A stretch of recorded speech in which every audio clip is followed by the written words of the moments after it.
Oh, hey, buddy. It's your old pal Scott, and this is Let's Talk Tabletop. This week I wanted to discuss one of the well-tread topics in wargaming. There are many different types of wargamers, and it really comes down to completely different species of wargamers. We're talking evolution here, people, and I wanted to discuss that this week. So, let's dive in.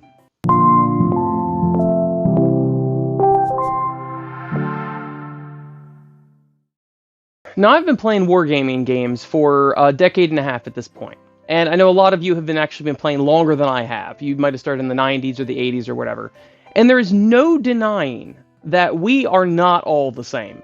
You've got your super competitive people, you've got your super relaxed people, and you've got a bunch of different types of people in between, and our goals and our attitudes towards wargaming is so very different. It's basically like, the difference between Cro-Magnon and Homo sapien. It's a completely different species because we see the game completely different, and our goals are entirely different in playing the game. So let's start with the much maligned and my least favorite type of person, and that would be the hyper-competitives, right? The WAC, the WAAC, win at all costs player. Now, we've all ran into these people, and they are just the worst. They are my worst favorite, my least favorite person in the entire gaming industry. And they are the trend followers, they're the net listers, they're the people that only want to play to win. They don't care about your experience with the game against them. They don't care about how bad you feel, or they don't care about how much they win by. They treat wargaming as a video game. In a video game, when you're playing against the computer, right? You have no sympathy for the computer. Of course you're going to min-max. Of course you're going to take the nastiest artifacts and the greatest equipment, and you're going to netlist to go, how should I build this bard? What's the most efficient way? Blah, blah, blah, right?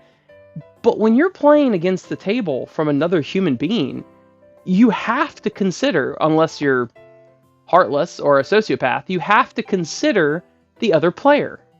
I've said many times in my articles in the past and my podcast, and now I guess I'm saying it on my YouTube channel, that these people are a byproduct of video games, I believe personally. And it's because you're completely a sociopath when you play video games, because the video game opponent, the AI opponent, you don't have to worry about how they feel or if they're having fun. They are purely cannon fodder. If you're playing an RPG, every one of those little critters that you kill in a cave is just simply there for you to kill them and get EXP, right? Well, a lot of these people have problems with that in the real life. And then when it actually comes to playing with a real opponent, they don't know how to turn that off, you know? Of course, all of us are heartless against NPCs in a video game. But when it comes to real life, you have to consider the other person if you're going to be liked at all. Now, the only difference is that sociopaths probably play against sociopaths A-okay. And the reason why is because neither one of them cares about each other. But this is a social game. And we spend time and effort building and painting and creating a narrative and all these things. And if you want to be liked at all in your gaming club, you have to consider the other person. And these win-at-all-cost players just simply don't. And I honestly think they're a cancer on our hobby. Let's go on to the next one.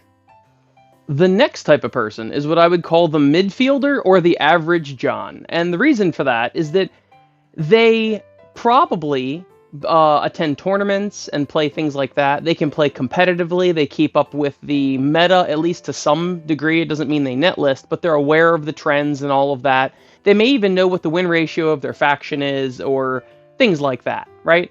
I think the majority of players are in this average John sort of midfielder position, and it's because they have the ability to turn off the competitiveness. Of course, when they go to a tournament, right, no holds barred. You just beat the snot out of the person, and you shouldn't feel too bad about it because you both went in there knowing what to expect. But these average Johns and midfielders are actually probably the most versatile of all the species of wargamer, and the reason why is because they can crank it up a notch and be competitive, and they're aware of the competitive scene. Meanwhile, they can tone it down when they're playing a casual. And basically what this means is that they have some empathy, or they have some, I don't know, compassion for their other player. And even though they may still want to win, just like the WAC player, they can tone it down, and they do have more concern for their opponent and whether or not their opponent is having fun. And that matters a lot. Pretty much anybody can play against an average John or a midfielder. And they make the core of the wargaming communities, I believe. And this eventually brings us to basically the player that I am, and my favorite type of player, although I do like midfielders and average Johns. The casual. The teddy bear, the care bear, the marshmallow, whatever you want to call them. And these people, like myself, care the most about having a good game, having a close game, having a narrative game, telling a story on the tabletop. We treat it more like a role-playing game than a war game. Yes, ultimately we're trying to win, but we're not trying to win at the expense of our opponent. And it really matters that both sides are having fun. So, us marshmallows, we really do care about what the opponent feels in our battles. And a lot of us detest any of the meta.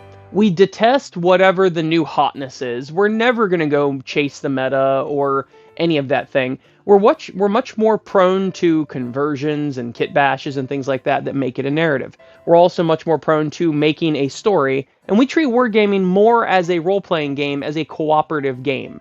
My favorite type of games are extremely close in points, or victory conditions. And the reason why is that both of us are not out of the game until the very last whistle blows. And then you get a winner, and that's fine. But I truly don't care if I win or lose my games. I really don't, as long as they're close. The worst thing for me, and probably all players, is that you get cut out in the very first or second turn. You're just blown out. And you're like, oh, well, I have no chance of winning this, and you just sit there for 2 more hours, and you get crushed. That sucks. This episode is brought to you by Patreon patron Mike, who insists that his peanut butter and jelly fidget spinner is going to be a hit. Now, I didn't even cover the different subspecies. Now, these are some pretty laughable subspecies of wargamers. You've got the whack player, and then you've got the wannabe whack player. I've known many people in my gaming group and in my community circles that have been like this. They are terrible decision makers. They're terrible strategists. But they do chase the meta, they do take the cheesiest list, they do buy the new nasty hotness, whatever, they keep up with all the whatever online. But the funny thing is that they are not the same power level or threat level as the whack player. Because the whack player typically knows how to play their game, knows the rules, and knows their army, and they just keep up with all the most premium, cutting-edge stuff. But these wannabe whack players are actually pretty funny because they don't have the tactical ability to actually make good use of their army on the field, and they would be an absolutely terrible player if they happened to be a marshmallow. And that's kind of funny to me. So we have had some people in our past where we were like, oh man, he brings cheesy lists, but he sucks. So, not a big deal. And it actually makes them playable.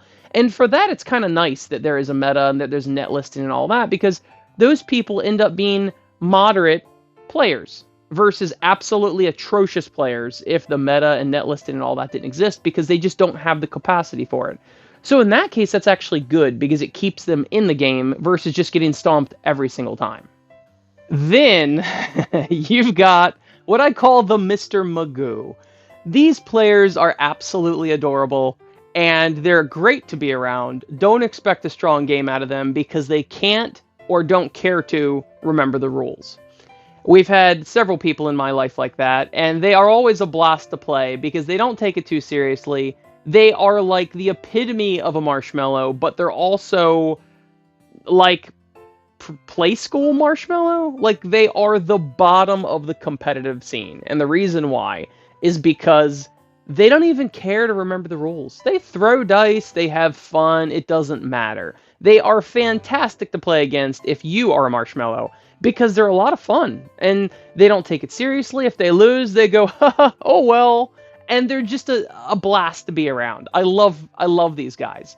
And, Mr. Magoo is an old cartoon where the guy was, couldn't see, for those of you that are younger, and he would always, stumble through stuff. So that's why I call them Mr. Magoos, is because they just stumble through their game. You have to remind them how to hit and how to wound and what their rules are, and you go, hey, don't you have this rule that does this? And then they look it up and they go, oh, I do. These people are just a sheer delight. Then, of course, you have the wolf in sheep's clothing. I've ran into many of these as well, and I'm sure you'll know exactly who they are as soon as I mention it.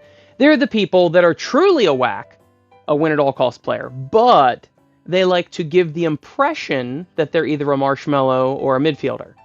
And I really don't like these people because they're like, oh, just a fun game. Oh, just have a fun game. Oh, yeah, fun, fun, fun. And then they crush you. And they're taking the net lists and all of that. I've known some people that will play a demo for a brand new player and bring, I don't know, 12 Leman Russes to that demo. You can imagine that even when Leman Russes weren't great, 12 Leman Russes to a demo is pretty rough. And needless to say, the person having the demo ran got blown off the board. And they didn't have a whole lot of fun. I can't imagine why. This person is extremely dangerous to your gaming community because they constantly trick people or trap people into thinking, oh, this person's just going to have a fun game. I honestly think we should just ban the term fun because fun is far too subjective. You should say, I want a casual game, a narrative game, a competitive game. That's what you want. And then that's kind of a terminology we can all kind of agree on, right? So ultimately, the criteria for what class you fall into is what is your primary goal that you aim to achieve in wargaming. Is it a great game that's close and you both have fun? Then that means you're probably a marshmallow. You could be a midfielder if that's how you roll, okay? If you want a good tactical game where you don't mind winning or losing, but you keep up with the meta, you kind of know what's going on, and you may or may not bring cheese lists, you're probably more of a midfielder, but you do care if your opponent is just being smashed or not. You'll feel that bad feeling in your gut. You'll feel sad that the person is getting crushed, right?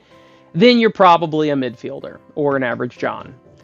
If you want to win, and winning is the only thing you care about, then you're probably a whack player, a win-at-all-cost player.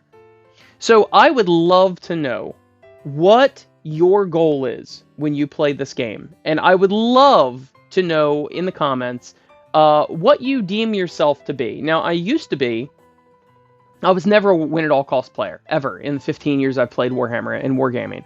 Never that. I was an average genre midfielder for probably the first 10 years of playing Warhammer and Wargaming. And now the last 5 years, I'm a straight-up marshmallow. I just want to roll dice, talk to my opponent, talk some smack, tell a story on the tabletop, and it really is like we're watching a movie. My forces versus his forces, but it's not me versus him. You get what I'm saying?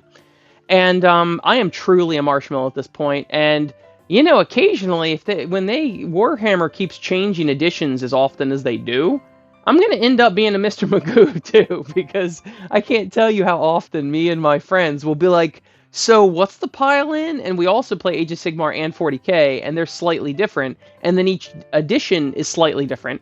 So it's just compounded over the years that half the time I'm remembering 8th edition rules, or I'm remembering 6th edition rules, or I'm remembering 5th edition rules, or whatever. And I'm slowly becoming a Mr. Magoo. Maybe that's just an age thing.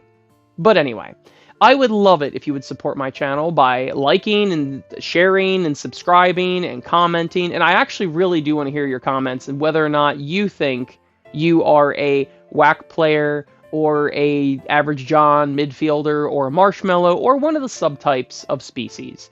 And thank you to my Patreon patrons for supporting the show. Thanks so much for watching. I'll see you next week.